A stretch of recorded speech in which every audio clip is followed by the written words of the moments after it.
It's my birthday today. Woohoo! A brilliant excuse for reflection.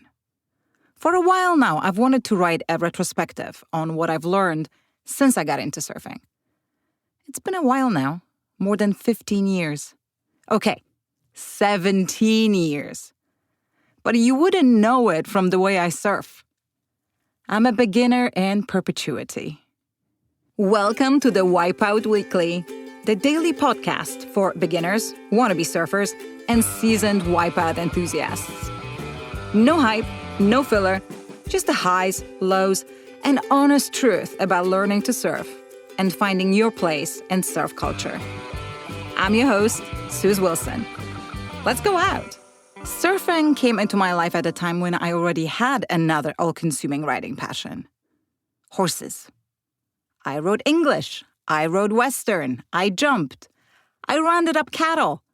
I'd spend all my vacation on horses, literally and figuratively. I watched Riding Giants by Stacy Peralta a couple years before my first surfing lesson. That was in Porthcawl, Wales, UK. And it was genuinely a life-changing experience. I just didn't know it then.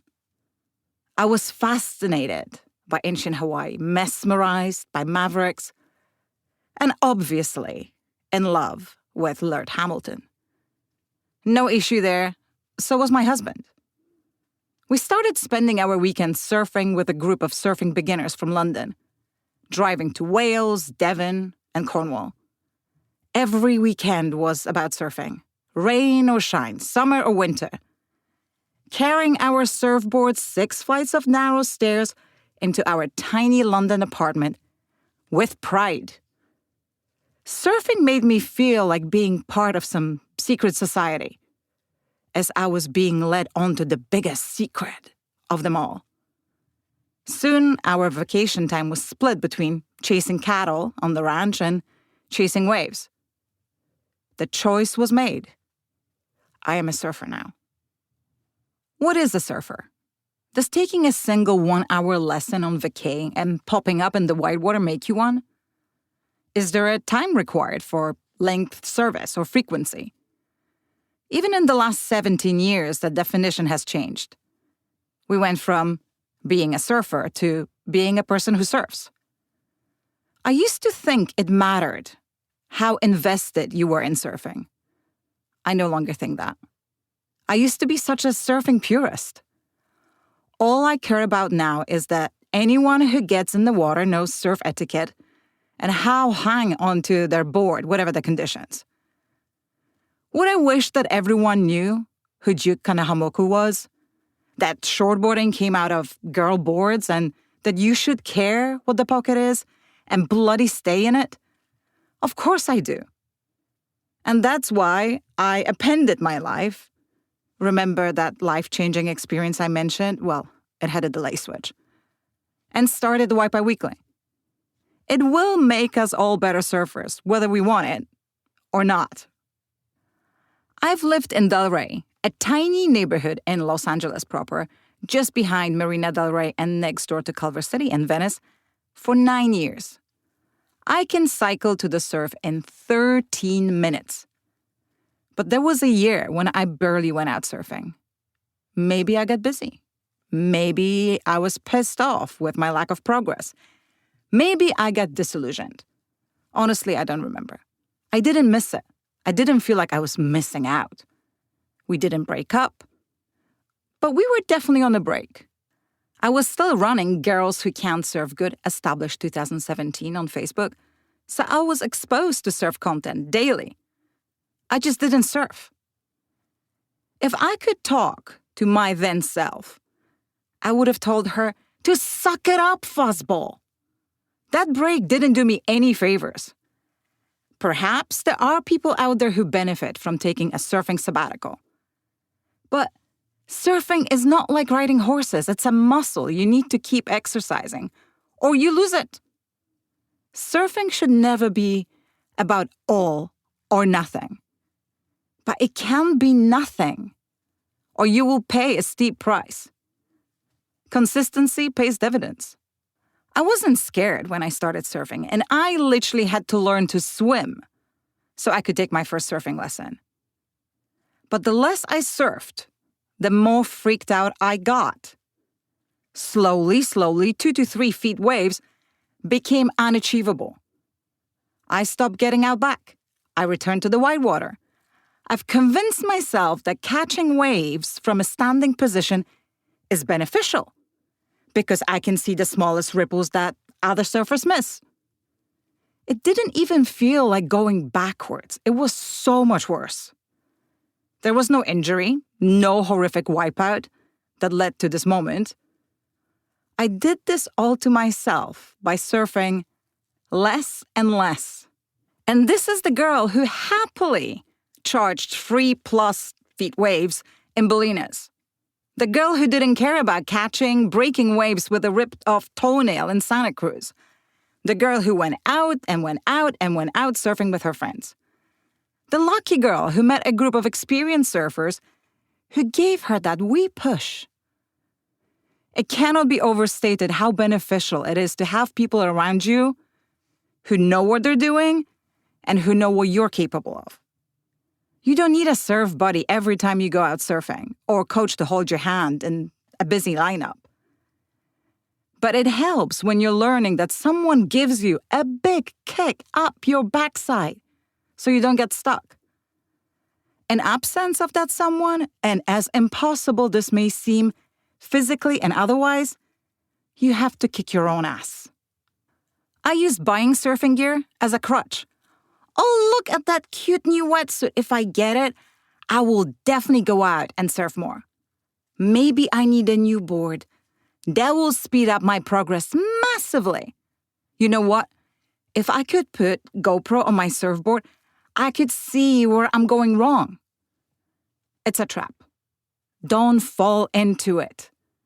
You don't need much to get better at surfing. Just make sure that the board you get fits your experience level, height, and weight. It's the waves. If I could only surf better waves, I'd be a world-class surfer in no time. So you book a surf camp or a retreat, or you travel where there are supposed to be better waves, so you can surf some wetsuit. Oh, the anticipation. This is going to be awesome. This is going to change everything. You may get lucky, or you may quickly discover that the waves back home look almost identical to the ones your instructors want you to surf at the camp. Or the storm moves in, and what was supposed to be a gentle reef break turns into a messy monster. You get back home, your surf spirit broken, your pockets emptied. You're back at your local break. What is wrong with these people? Giving you a stink eye, telling you off, treating you like you don't know what you're doing. There is no time nor place for cooksplaining. You have every right to feel aggravated. Just know that sometimes, just sometimes, it comes from a place of love or life preservation. And even if it doesn't, that surfer will most likely beat themselves up for telling you off when they cool down. You're in the lineup to have a bit of fun. Catch a wave, yell, woohoo, commune with the ocean. But for some of these guys, surfing is life, and waves have no place to be wasted. I walked into surfing with my eyes open, male-dominated, aggressive, with a clearly established pecking order. I wish anyone who gets into surfing was both very aware of it and also completely ignorant at the same time, so you can retain some of that magical thinking about what surfing actually is. The surfing you will experience will depend on where you surf, when you surf, and who you surf with. There will be days when it will be beautiful, and there will be days when it turns ugly. But it will always be worth it. It's important to know and love your craft, just not too much. And when I say craft, I mean your surf craft. I used to suffer from my serious OCD-like behavior. Little things bothered me a lot. A tiny scratch on my new surfboard would send me into a tailspin. It's ruined. I'll never go out on it ever again. Once my beautiful longboard got viciously attacked by a shortboarder's fin, I got over myself. I repair small dings all by myself. This year, I graduated to filling up bigger holes using Q-cell and resins. I put glitter in my resin. I sand my boards. My foamy is delaminating, but I'll ride it until it gets waterlogged. Learning more about surfboards and how to fix them became one of my favorite pastimes. And I know when to take it to the shop. You can kid yourself that your shape doesn't matter in surfing, but it's on your head, dude. I surfed at 135 pounds and I surfed at 175 pounds. I surfed when I was in my 30s. I surf now. But there is no cheating your upper body strength and hip mobility. You have to put in the work. If you can't surf a few times a week, you gotta do something, anything, on land. Surfing is a physically demanding sport. There is no cheat. The silver lining, the better the technique, the less tired you will start getting. And let's not pretend like we're better than our foamies. I started on a 7.6 epoxy, graduated to a 9.6 custom. Now I'm back on my big-ass foamy. Because the waves don't cooperate over here and getting hit by a log hurts way more. Because my pop-up will never improve with a crutch of a super stable board. Because I don't deserve nice things.